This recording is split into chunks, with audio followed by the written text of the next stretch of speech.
The King of the Golden Mountain by Brothers Grimm. There was a certain merchant who had 2 children, a boy and a girl. They were both young and could not walk, and 2 richly laden ships of his sailed forth to sea with all his property on board, and just as he was expecting to win much money by them, news came that they had gone to the bottom, and now instead of being a rich man he was a poor one, and had nothing left but one field outside the town. In order to drive this misfortune a little out of his thoughts, he went out to this field, and as he was walking forward and backward in it, a little black mannikin stood suddenly by his side, and asked why he was so sad, and what he was talking so much to heart.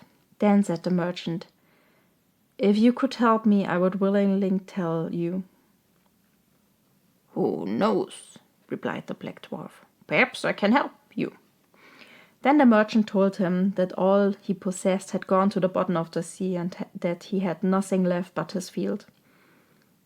"Do not trouble yourself," said the dwarf.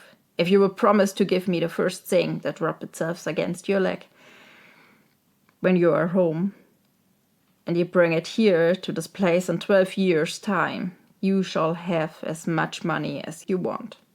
The merchant thought, "What can it be but my dog?" and did not remember his little boy, so he said yes, gave the black man a written and sealed promise, and went back home. When he reached home, his little boy was so delighted that he held by a bench, tottered up to him, and seized him fast by the leg. The father was shocked, for he remembered his promise and now knew what he had pledged himself to do. As, however, he still found no money in his chest, he thought the dwarf had only been jesting. A month afterward, he went up to the garret, intending to gather together some old tin to sell it, and saw a great heap of money lying. Then he was happy again, made purchases, became a greater merchant than before, and felt that this world was well governed. In the meantime, the boy grew tall, and at the same time sharp and clever. But the nearer the 12th year approached, the more anxious grew the merchant, so that his distress might be seen in his face. One day his son asked what ailed him, but the father would not say. The boy, however, persisted so long that at last he told him that without being aware of what he was doing, he had promised him to a black dwarf, and had received much money for doing so. He said likewise that he had set his hand and seal to this, and that now, when 12 years had gone by, he would have to give him up. Then said the son, "Oh, father, do not be uneasy, all will go well. The black man has no power over me." The son had himself blessed by the priest, and when the time came, father and son went together to the field, and the son made a circle and placed himself inside it with his father. Then came the black dwarf and said to the old man, "Do you brought with you that which you had promised me?" He was silent, but the son asked, "What do you want here?" Then said the black dwarf, "I have to speak with your father and not with you." The son replied, "You had betrayed and misled my father. Give back the writing." "No," said the black dwarf, "I will not give up my rights." They spoke together for a long time after this, but at last they agreed that the son, as he did not belong to the enemy of mankind, nor yet to his father, should seat himself in a small boat, which should lie on water which was flowing away from them, and that the father should push it off with his own foot, and then the son should remain given up to the water. So he took leave of his father, placed himself in a little boat, and the father had to push it off with his own foot. The boat capsized, so that the keel was uppermost, and the father believed his son was lost and went home and mourned for him. The boat, however, did not sink, but floated quietly away, and the boy sat safely inside it, and it floated for a long time, until at last it stopped by an unknown shore. Then he landed and saw a beautiful castle before him, and set out to go to it.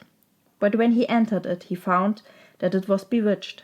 He went through every room, but all were empty until he reached the last, where a snake lay coiled on a ring. The snake, however, was an enchanted maiden, who rejoiced to see him and said, "Do you come, O my deliverer? I have always waited 12 years for you." "This kingdom is bewitched, and you must set it free." "How can I do that?" he inquired. "Tonight come 12 black men covered with chains who will ask what you are doing here. Keep silent, give them no answer, and let them do what they will with you. They will torment you, beat you, stab you. Let everything pass, only do not speak. At 12 o'clock they must go away again. On the second night 12 others will come, on the third 4 and 20, who will cut off your head.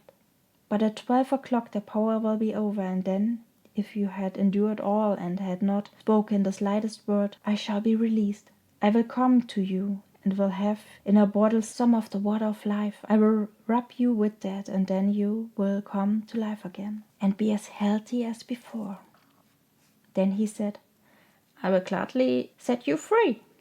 and everything happened just as she said. The black man could not force a single word from him, and on the third night the snake became a beautiful princess, who came with the water of life and brought him back to life again.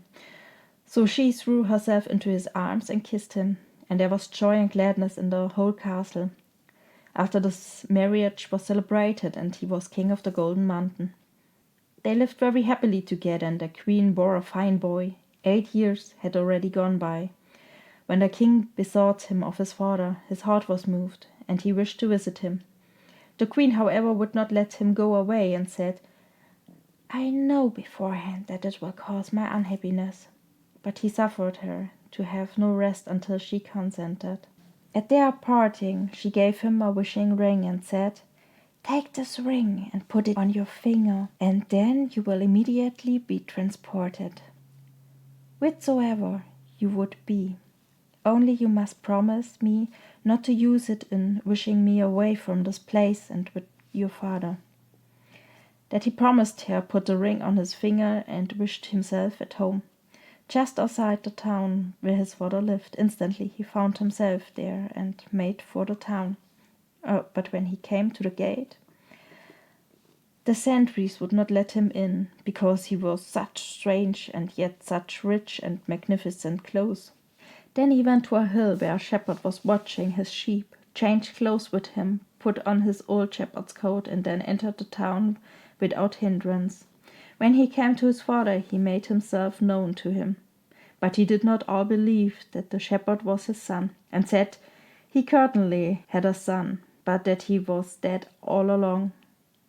But he was dead long ago. However, as he saw he was poor needy shepherd, he would give him something to eat.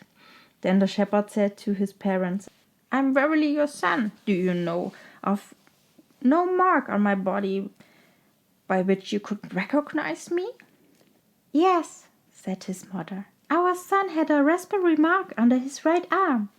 He slipped back to his shirt, and they saw the raspberry under his right arm, and no longer doubted that he was their son. Then he told them that he was the king of the Golden Mountain, and the king's daughter was his wife, and that they had a fine son of 7 years old. Then said the father, "That is certainly not true. It is a fine kind of a king who goes about in a red shepherd coat." On this the son fell in a passion, and without thinking of his promise, turned the ring round and wished both his wife and child with him. They were there in a second, but the queen wept and reproached him, and said that he had broken his word and had brought misfortune upon her. He said, "I have done it thoughtlessly and not with evil intention," and tried to calm her, and she pretended to believe this, but she had mischief in her mind. Then he led her out of the town into the field, and showed her the stream where the little boat had been pushed off, and then he said, "I am tired. Sit down. I will sleep a while on your lap."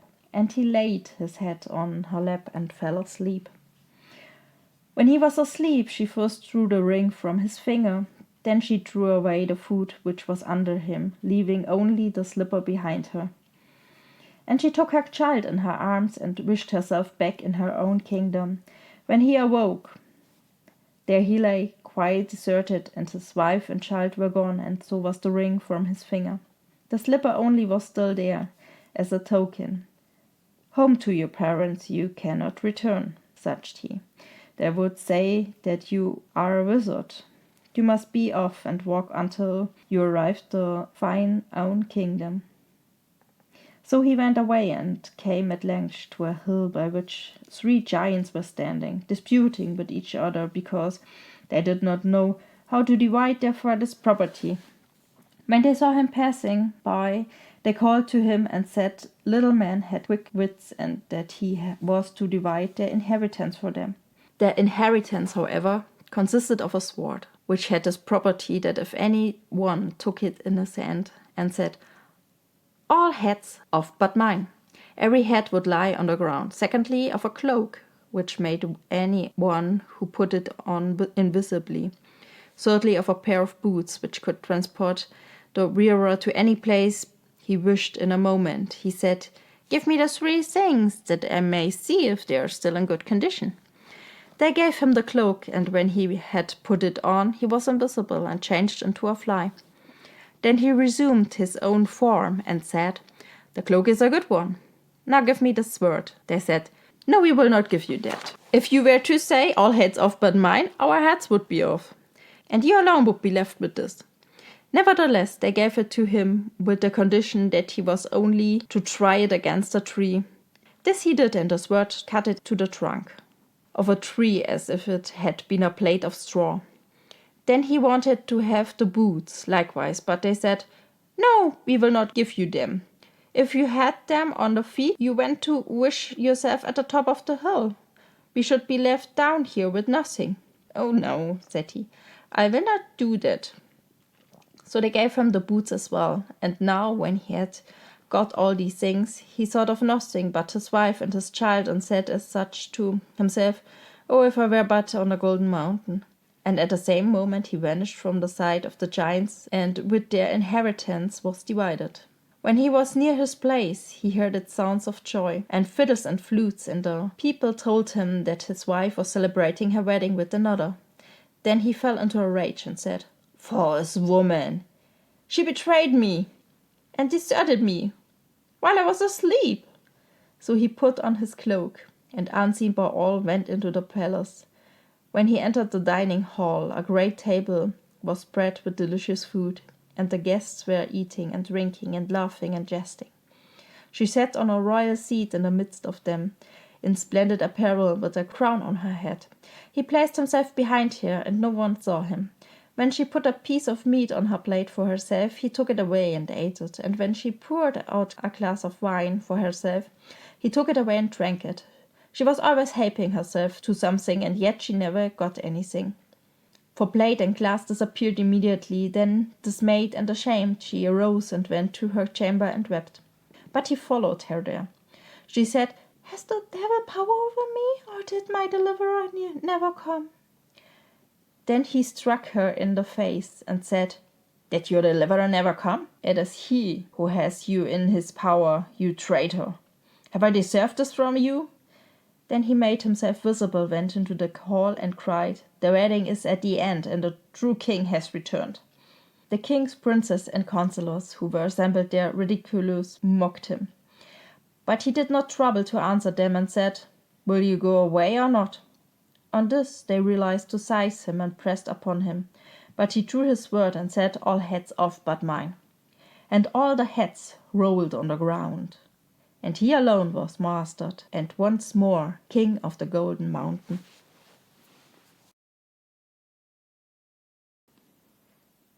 Hiding under the blanket already? No? Then we'll try again next week. If you enjoyed the story, give this video a like, subscribe to the channel, and let me know in the comments what you'd like to hear next. Sleep well and have terrible, beautiful dreams.